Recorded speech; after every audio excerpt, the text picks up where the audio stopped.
बिस्मिल्लाहिर्रहमानिर्रहीम। अस्सलाम वालेकुम दोस्तों, इंसान अपने आप का खुद डॉक्टर होता है, खुद एनालिस्ट होता है। जरा अपने आप पे नजर दौड़ा के ये मुझे बताओ, कमेंट करके मुझे बताओ, एज अ स्टूडेंट आपके सब्जेक्ट पे जितनी आपकी कमांड होनी चाहिए क्या उतनी है?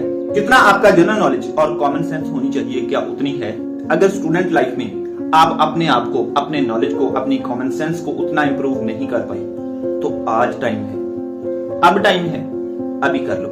इसी वजह से अगर पहली अटेम्प्ट में तुम्हें जॉब नहीं मिल पाई, कोई अच्छा रोजगार नहीं मिल पाया, तो ये इंडिकेटर है कि you have to improve yourself. So अभी टाइम है, आज से ही टाइम टेबल बना के 10-10, 12-12 घंटे पढ़ना शुरू करो, अपने आप को इम्प्रूव करना शुरू करो, अपनी एबिलिटीज को इम्प्रूव करना शुरू करो।